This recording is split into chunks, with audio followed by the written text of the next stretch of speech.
राधे राधे दोस्तों, आप सभी का हमारे YouTube चैनल पर बहुत बहुत स्वागत है। चैत्र माह सनातन धर्म में अत्यधिक महत्वपूर्ण है क्योंकि इस महीने से हिंदी नव वर्ष की शुरुआत होती है। इसी महीने में नवरात्रि और राम नवमी जैसे प्रमुख व्रत और त्यौहार मनाए जाते हैं। चैत्र माह के कृष्ण पक्ष में पाप मोचनी एकादशी का पर्व विशेष रूप से भगवान विष्णु की पूजा और पापों से मुक्ति पाने का एक अवसर होता है।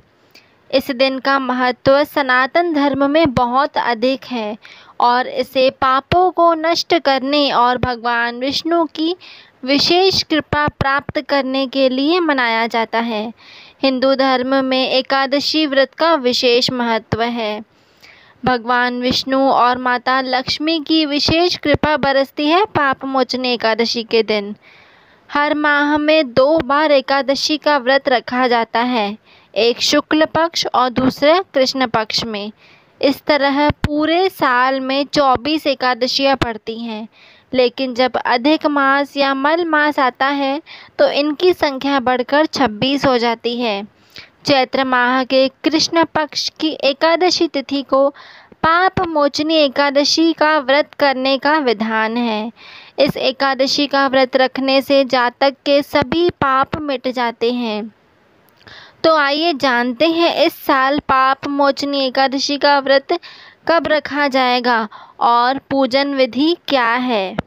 पाप मोचनी एकादशी का शुभ मुहूर्त। चैत्र माह के कृष्ण पक्ष की एकादशी तिथि पर पाप मोचनी एकादशी मनाई जाती है। इस साल चैत्र माह के कृष्ण पक्ष की एकादशी तिथि 25 मार्च को सुबह 5:05 पर शुरू होगी और 26 मार्च को देर रात 3:45 पर समाप्त होगी। सनातन धर्म में सूर्योदय से तिथि की गणना होती है। इसके लिए 25 मार्च को पाप मोचनी एकादशी मनाई जाएगी। सामान्य जन 26 मार्च के दिन पारण करेंगे। 26 मार्च के दिन पारण का समय दोपहर 1:41 से लेकर शाम 4:08 तक पारण का समय है। पाप मोचनी एकादशी व्रत का महत्व। पाप मोचनी एकादशी का व्रत रखने से जातक के सभी पाप मिट जाते हैं। पाप मोचनी एकादशी के दिन उपवास रखने के साथ ही लक्ष्मी नारायण की विधिवत पूजा करनी चाहिए। साथ ही एकादशी की व्रत कथा भी अवश्य सुननी चाहिए। ऐसा करने से घर में सदैव धन संपत्ति और सुख समृद्धि का वास रहता है।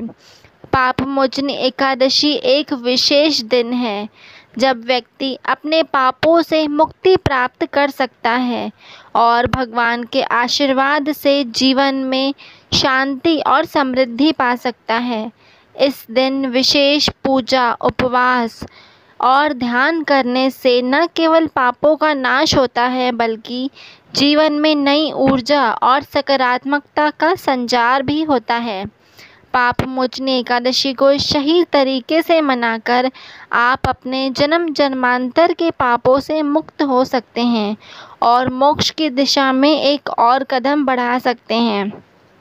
अगर आपको हमारी वीडियो इन्फॉर्मेटिव लगी हो तो आप इसी प्रकार की और भी वीडियोस के लिए हमारे चैनल के साथ ऐसे ही बने रहें। हमारे चैनल को लाइक, शेयर, सब्सक्राइब करना बिल्कुल ना भूलें। धन्यवाद।